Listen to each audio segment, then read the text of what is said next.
Hope Cook, and I grew up in New York, and I'm back in New York again, having lived in England and around the world just recently. Can a regular girl from America become a princess in a foreign land overnight? That's what happened to one ordinary American girl who married the King of Sikkim. At first, it felt like a fairy tale. However, the shiny crown soon became a burden. Hidden secrets and struggles lay just below the surface. Her life changed in unexpected ways, pulling her into a dark world. What started as a dream became a nightmare. How did this happen? Join us as we explore this amazing story. Hope Cook's fairy tale story.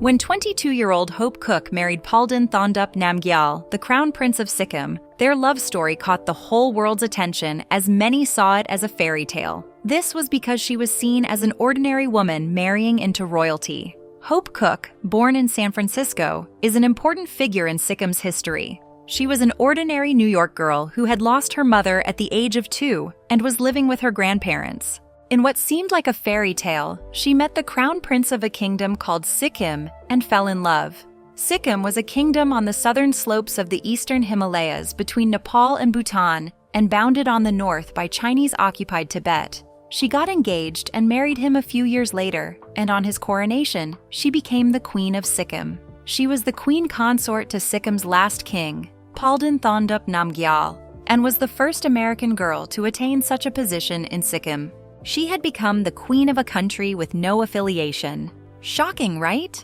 Can you imagine leaving everything and everyone you knew just to start a new life in a faraway land where no one knows you and where their language, religion, and culture differ from yours? Well, she was quite brave for pulling that off.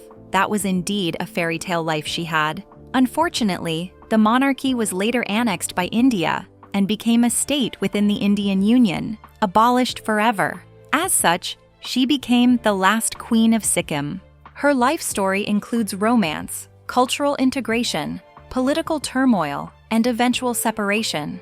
It sums up to show that fantasy can turn into reality, but beyond that, it shows that sometimes fairy tales can turn into terrible nightmares. Is that true? How did all these happen? And why did her fairy tale story turn sour? Before we unveil those details, let's look at Hope Cook's background. Hope Cook was born in San Francisco to an Irish-American father, John J. Cook, and her mother, Hope Noyes, on the 24th of June, 1940. Her father was a flight instructor who met her mother, the daughter of a wealthy shipping magnate and an amateur pilot on the job. Hope Cook was named after her mother, but this name was not a prophetic sign of things to come. Rather, she faced early abandonment and tragedy. Neither of Cook's parents stuck around long. Her father unceremoniously abandoned his wife and child shortly after she was born. But what happened to her mother was so much more disturbing. Her mother tragically lost her life in a plane crash in 1942 at 25 years old when Hope was just 2 years old. Her plane had crashed as she went on a solo flight that day with a near-empty tank. This must have been a terrible incident. After her mother's demise in 1942, Hope Cook and her half-sister Harriet Townsend were moved to New York, where her maternal grandparents lived to be raised by them. Her grandparents, Helen and Winchester Noyes, were a well-off couple, the latter being the president of a successful international shipping brokerage firm. Though she grew up with privilege and wealth, calling Cook's childhood comfortable would be a mistake. Not only did her grandparents not want the children to share a home with them, but they barely took part in parental duties. One can imagine how growing up in such an environment was for Hope and her sister. A succession of governesses raised Hope and her sister, but they had no grandparental instinct, housing the two young girls in a separate apartment across the hall from their own. Finally, the girls were relieved, although through tragic means. Cook's grandfather passed on when she was 12, and her grandmother followed 3 years later. After her grandparents' demise, Cook became the ward of her aunt and uncle, Mary Paul Noyes and Selden Chapin, a former U.S. ambassador to Iran and Peru. The couple lived a luxurious lifestyle, thanks to Cook's uncle's position as a diplomat. Cook's taste for adventure gradually began here. After some convincing, her aunt and uncle agreed to let her finish high school in Tehran, the capital of Iran.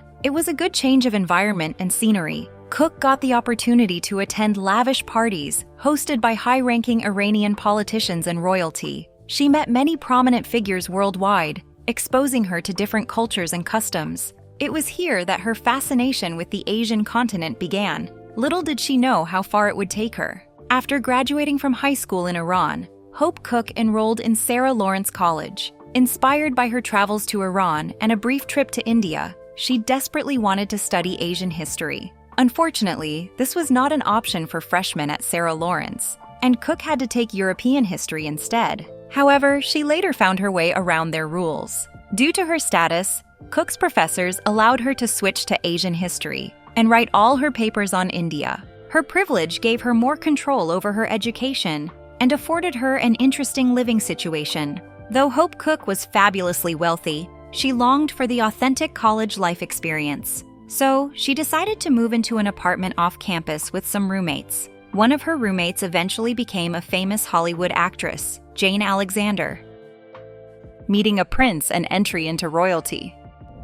You might be wondering how she met the King of Sikkim. As a freshman majoring in Asian studies at Sarah Lawrence College, Hope Cook took several summer trips to India. She fell in love with the landscape and people and always used any excuse possible to go back. On one of those trips, her fate swung her into royalty. She went on a summer trip to India in 1959 and opted to stay in the Windermere Hotel, an opulent colonial building in Darjeeling, India. While she was there, she met Palden Thondup Namgyal, the Crown Prince of Sikkim, in the lounge of the Windermere Hotel. She took that fateful trip to Darjeeling in 1959 because she went there to take, of all things, a typing course. But she acquired much more than proficiency with a typewriter there. She got involved with royalty. Palden Thondup Namgyal was a widower with 2 sons and a daughter. Palden was 36 years old when they met, while Hope Cook was 20. Palden's first wife, Samyo Kusho Sangideki, was the daughter of an important Tibetan family in Lhasa,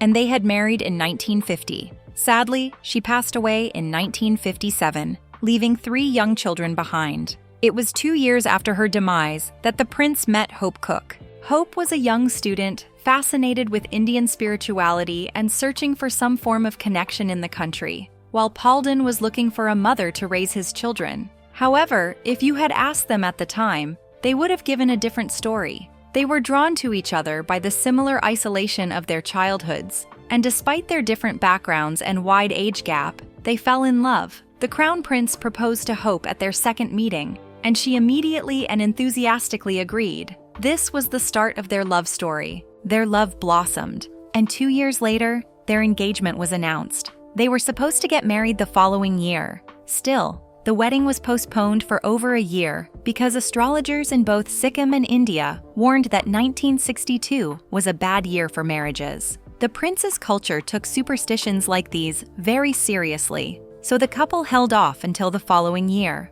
After many astrological calculations, the royal astrologer pronounced the marriage to take place on the 20th of March, 1963. So on the 20th of March, 1963, Hope Cook married Palden Namgyal, then Crown Prince of Sikkim. The ceremony took place in a Buddhist monastery and was performed by a procession of 14 lamas. The bride and groom wore near identical rich ceremonial robes with brocade patterns. Both also had traditional scarves placed around their necks during the proceedings. The marriage ceremony was grand, and guests included the elites of India, members of the Indian royalty, and Sikkimese generals. Also in attendance was the United States ambassador to India then, John Kenneth Galbraith. Hope was eager to demonstrate her loyalty to the Sikkimese people. On the wedding day, she did something drastic to show it. Hope Cook renounced her United States citizenship, as required by Sikkimese laws, and became a Sikkimese as a show of allegiance to the monastery.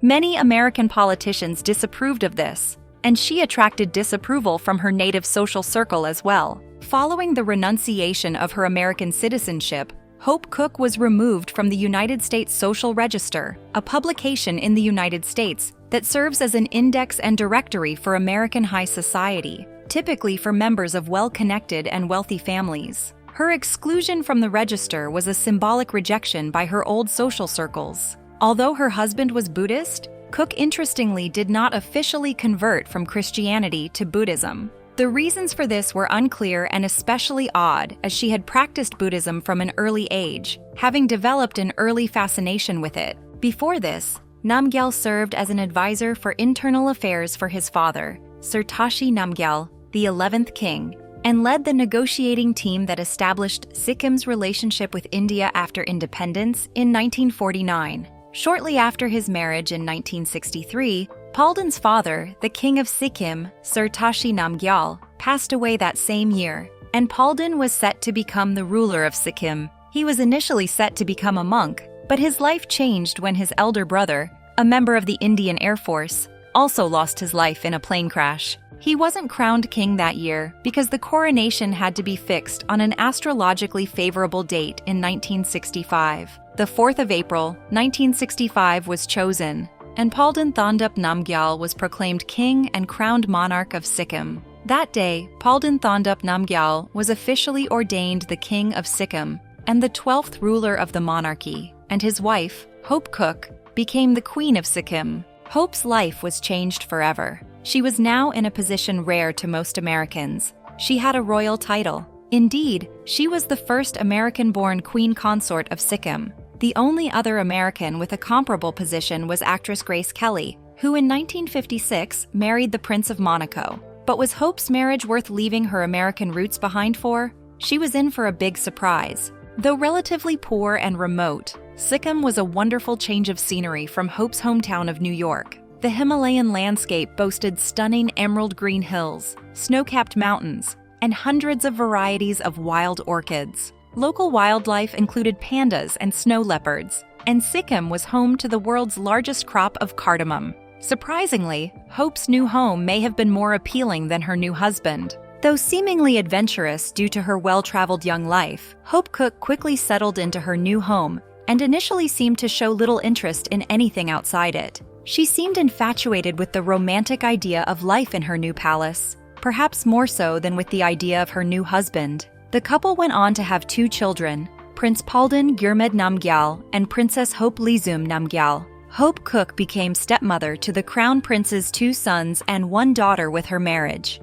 She thoroughly embraced the role and developed a deep affection for the children. This was a good look for the wife of a crown prince, but Hope continued to exceed expectations. Perhaps due to her influence, her husband was a relatively progressive ruler and oversaw a period of cultural prosperity for the country. Sikkim's literacy rate and per capita income were twice as high as those of neighboring countries in the region, including India, Nepal, and Bhutan. She also helped her husband develop the country's cottage industry and fight Indian regional influence. At this point, things were going well, but little did they foresee that they would later become the last ruling monarch of Sikkim. The nightmare begins. From the beginning, it seemed this story could have a happy ending, where the king and queen will live happily all their lives. The marriage brought worldwide media attention to Sikkim. Media across the globe widely reported Cook's marriage, and her story quickly became a sensation, with many high-profile publications. For years, photographs of Queen Hope adorned magazines, often dressed in the traditional ankle-length Sikkimese ko. Journalists were intrigued by her and never relented asking questions about her life in the mountain nation. However, the couple's marriage wasn't as glamorous as it seemed. What challenges did the new crown queen face in her marriage? From her fairy tale wedding to becoming the Queen of Sikkim, Hope appeared to live a dream. However, their marriage faced difficulties due to infidelity and political unrest in Sikkim. Palden Thondup, despite his outwardly progressive actions and enlightened demeanor, struggled with alcoholism and would always throw tantrums anytime he got intoxicated. On one occasion, he was drunk and angry, and in an escalating argument, he threw Hope's record player out the window. She brought this record player from New York to the palace, an item she considered her lifeline to the West. She would listen to some American records anytime she was feeling homesick. Their marriage faced many such tests, and his attitude soon began to cause problems in his marriage. It was no secret that her marriage was difficult at this point, but that was not the worst. Palden was a womanizer, and throughout their marriage, he had an affair. The king had begun a relationship with the woman before he married Hope. Now one would ask why he didn't marry his mistress instead. The king's mistress was a Belgian woman who was also married. That was the reason. He kept letters around, which Cook would read when she could get her hands on them. Though she tried to confront him, he brushed it off. But there may have been other reasons why she tolerated his infidelity. She was also having an affair. Hope Cook had sought the romantic affection lacking in her marriage outside the home.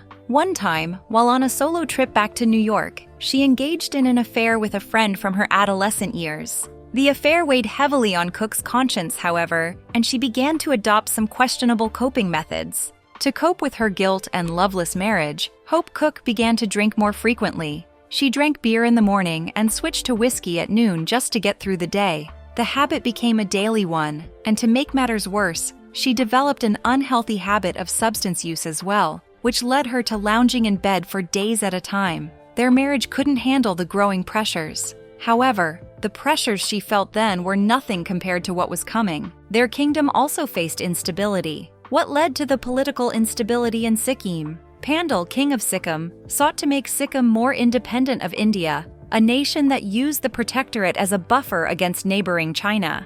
This was the beginning of problems for the kingdom. Namgyal asked India for permission for Sikkim to join the World Postal Union, the International Red Cross, the Colombo Plan, and ultimately the United Nations. But his requests were rejected. The threat of annexation by India loomed, but the king retained the country's independence. At home, widespread protests called for democratic reform. On his 50th birthday in 1973, thousands of the king's subjects marched through the streets of Gangtok, the capital, demanding democratic reforms. Some demanded that he abdicate. The king had no other option than to call for help from India to stabilize the nation, but India's help came with new pressure to annex the state. The result was the formation of a national assembly, with 31 of the 32 elected members of Dorji's pro-India party. In September 1974, India made Sikkim a vaguely defined associate state, but King Pandal refused to step down from the throne voluntarily. The proposed help wasn't going the way he had envisioned. Hope Cook, sensing the tension within the country and her husband's weakening grasp on power, attempted to step into the political arena in her way. A skilled writer, she wrote an article demanding that Darjeeling, formerly a part of Sikkim and now in India, return to Sikkimese rule. She argued that all land within the original borders of Sikkim belonged eternally to the ruler. Unfortunately, this ended up doing more harm than good. Perhaps due to her outsider status, Cook's article received harsh criticism. It only served to weaken relations with the already aggressive Indian government. Her interference in political matters only raised her weariness among the masses and political elite alike, with the latter growing suspicious that she was nothing more than an agent of the CIA in the region. She was allegedly accused of promoting American interests and opposing Sikkim's merger with India. Her American background fueled suspicions of CIA influence in Sikkim's affairs. Unlike what she thought, her plan did not pay off. Tensions reached a boiling point when, on the 11th of April, 1975, Indian troops disarmed the 400-strong palace guard, and from that date forward, the king was put under house arrest. Indian officials insisted they were protecting him from his subjects, but they were deceiving him. In a shocking turn of events, a referendum that the king be deposed and Sikkim become an Indian state was held in the Kingdom of Sikkim on the 14th of April 1975. From the election, the majority of the people, more than 97%, voted to abolish the monarchy, but the king opposed, saying that the election was rigged. On the 15th of May 1975, the Indian Parliament, by order of the Indian President Fakhruddin Ali Ahmed, went ahead to depose King Palden, abolish the monarchy, and annex Sikkim. Pandal Namgyal was king of Sikkim for only 10 years, and his reign was cut short by the abolishment of the monarchy. His dream to make Sikkim an independent nation was shattered by a domestic coup and Indian intervention. Like her marriage, Hope's position in royalty dissolved before her eyes. Perhaps the final thing she and her husband shared was their downfall. When her husband ascended the throne 10 years earlier, Hope Cook made history when she became the first American-born queen consort of Sikkim. Little did she know she would add another historical mark to her reign. After her husband's deposal, she was officially the last queen consort in Sikkimese history. She didn't hang around long enough to see what perks that brought. Hope Cook's later years. Not long after her husband's deposal and house arrest, Hope Cook left the country and fled back to New York City with her 2 children and 2 of her stepchildren. But there was the small matter of her renounced citizenship. Now that she lived in her country of origin again, Hope Cook sought to regain her United States citizenship. Her high profile allowed her to secure the support of 2 United States congressmen who sponsored a private bill to restore her citizenship. The bill passed the Senate, but some members of the House Judiciary Subcommittee on Immigration weren't as forgiving. Her previous renunciation had irked them, so they refused to sign the bill. The bill had to be amended to grant her only United States permanent resident status before it could gain their support and pass Congress. President Gerald Ford, the United States president at the time, signed the bill into law on the 16th of June, 1976. How did the deposed king react to all this? Due to all these happenings, Pandel became increasingly depressed. The kingdom was taken from him and he was stripped of power. As if that wasn't enough, his wife ran away with his children. It was a sad situation to be in. This led to Pandel Namgyal allegedly attempting to take his life in November 1976 by consuming barbiturates.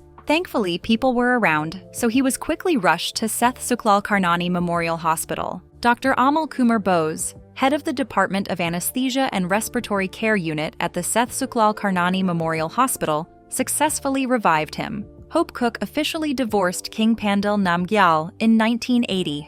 2 years after the divorce, on the 29th of January 1982, Pandel Namgyal lost his life to cancer at the Memorial Sloan Kettering Cancer Center in New York City, United States. He was 58 years old at the time of his passing. This is how their fairy tale love story ended mysteriously. Hope Cook was set to start a new chapter in her life. She had once followed her passion across the globe, but now found fulfillment in the place she first moved to after losing her parents, New York City. With child support from Pandel Namgyal and an inheritance from her grandparents, she rented an apartment in the Yorkville area of New York City. Hope became a very successful writer and New York historian, teaching at Yale and her alma mater, Sarah Lawrence College. Her books include an award-winning memoir of her life in Sikkim, Time Change, an autobiography, an off-the-beaten-path guide to New York, and Seeing New York, developed from her walking tours. With Jacques d'Amboise, she published Teaching the Magic of Dance.